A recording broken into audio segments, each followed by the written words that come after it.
Hey Vogue, I mean vegans. Welcome to my morning routine where we're going to go through some of my top tips for vegan beauty. I have been vegan since 2007. Ever since the start, I've been trying to live a vegan lifestyle, not just the diet. It took a while to get things perfect, but I'm there now. My skin is kind of dry at the moment, so I'm going to start with this coffee scrub. It is from Lush. They're definitely on the pricey side, and I have not been able to afford them my whole life, and I'll be honest, half the reason I can use so many of their products now is a combination of me buying them and being gifted them. I'm very lucky to be in that position, but I do think we do have a responsibility when we can afford to spend more and spend better to try and do so, because when I'm buying from them, I know that the money's going into making sure the products and ingredients are ethically sourced, sustainably sourced, whether or not that's to do with like the environment or the people sourcing the ingredients. So yeah, this is actually a mask, so I'm just going to leave that on for a little bit.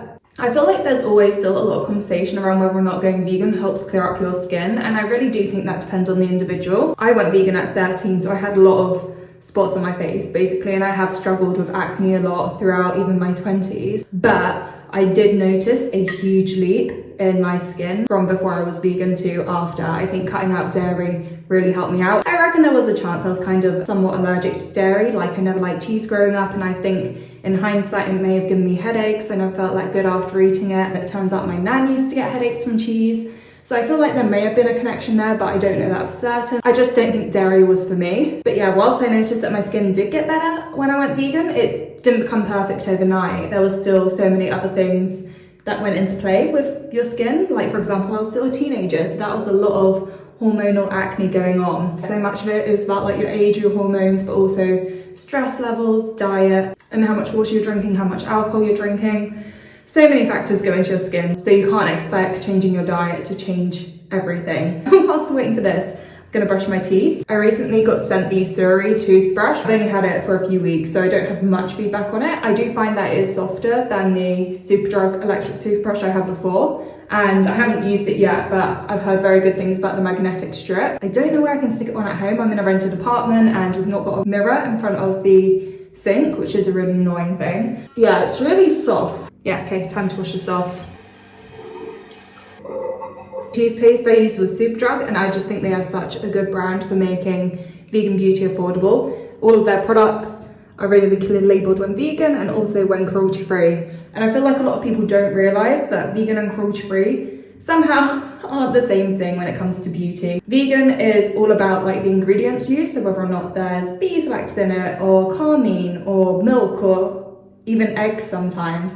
It can be stuff like that, or even like keratin. There are so many ingredients that aren't vegan or sometimes aren't even vegetarian, and that is where the vegan labeling comes in. It is all about the ingredients, whereas cruelty-free is about animal testing. So if a brand is certified cruelty-free, it means that they don't use animal testing when they're creating the products themselves. The ingredients they're buying have not been tested on animals, and that when they're going out to market, there will be no animal testing involved as well. So like very many layers where they have to pass marks, and it is really good to buy from the certified brands. A lot of the big brands these days will word their FAQs really misleadingly, to be quite frank. Like they will say, oh, we're against animal testing, we don't do that, although our products may get tested in line with legal authorities or whatever. So they're really like taking the responsibility away from themselves, because normally for the situation of selling in China, whereas a cruelty-free brand would just choose not to sell in China because they do not want to support animal testing, and they're putting like the ethics above the profits, but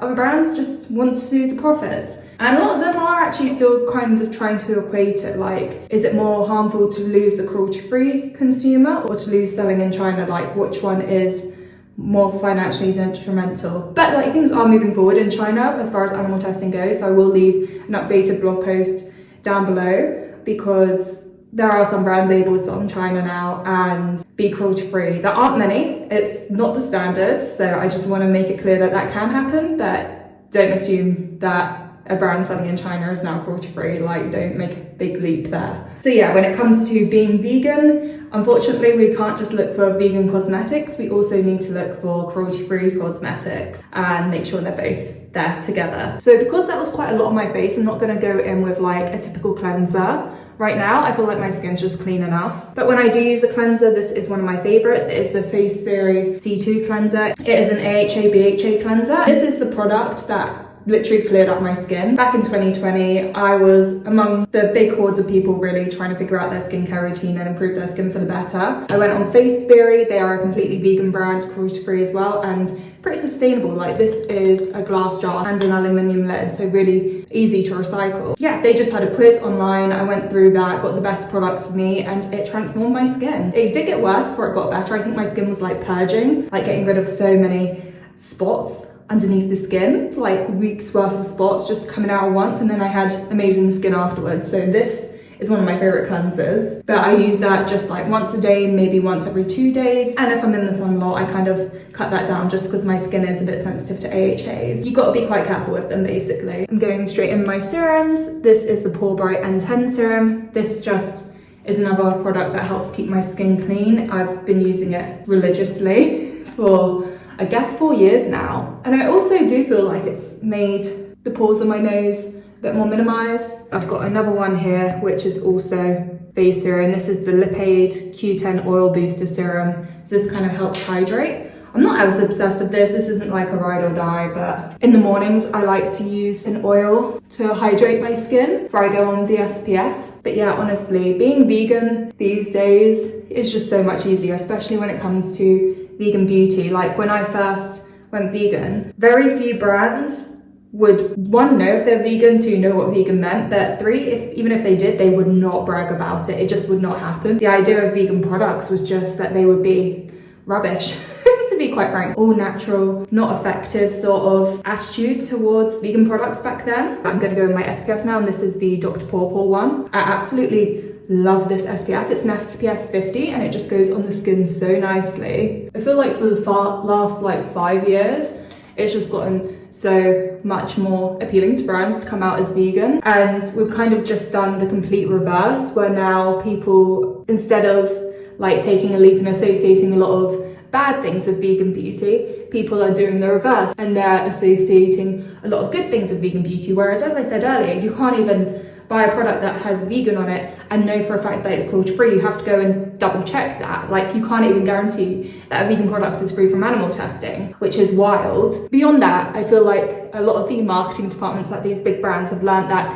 if people see vegan on a product, they also will assume like, yes, it's kind to animals, yes, it's environmentally friendly, it's greener, it's like sustainable, it's all these things, it's fair trade, it's this and that, which is not true. Like, a product can be vegan and it could still use child labor, or it could be really damaging the rainforest, or be full of microplastics. Like, there are so many bad things that can still come of a product that is vegan. You just have to be very aware of that, I think, and just not let the word vegan have this halo effect on being like the epitome of ethical goodness, which again was one of the reasons earlier I said I just love Lush. I've got their Rose Argan body conditioner. This smells delicious. I got given this for Christmas. A bit out of my budget other than that. I wouldn't say a body conditioner is really where I invest my money. I wanted to kind of bounce back to something I said earlier about how if you can afford to buy better, you should. And whilst I do believe it is great to fund a company like Lush, I don't know, I'm worried I'm peddling into like green capitalism there by saying that we can buy our way out of the climate crisis, and I don't want that to kind of be seen as a solution, and that it's like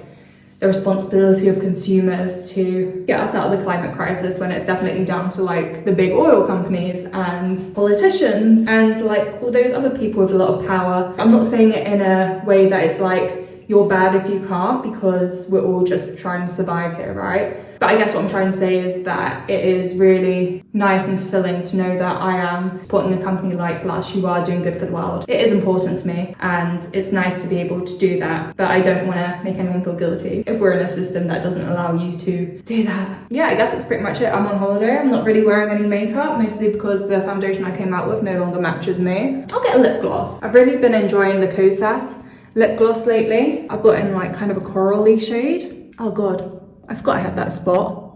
I've got this spot here, and I'm not really a fan of the spot patches. I do think they are great for preventing picking, so there are definitely times I should get them, especially when I get spots on my nose. You can kind of see, like, I've been picking some lately and they leave a mark. And I'm always ruining my face by like picking at those spots. Like, picking is a problem for me. So I definitely should get those little spot patches to just prevent me from going to town on them. But I do find spot serums are much better, especially this one, Salicylic Rescue Serum from Vogue. It just works wonders. I've been swearing by this one for years as well. So I just pop that on the spot and hope it goes down eventually. Put a bit of argan oil in my hair as well. This one's Maria Nila. I'm best off putting this in my hair as it's drying to stop it getting frizzy. That is my vegan beauty routine. Thank you for joining me. I hope you're happy. I feel like a lot of you have been asking me for an updated beauty routine, so I'm glad to have delivered. I hope to see you again soon. Bye. Mwah.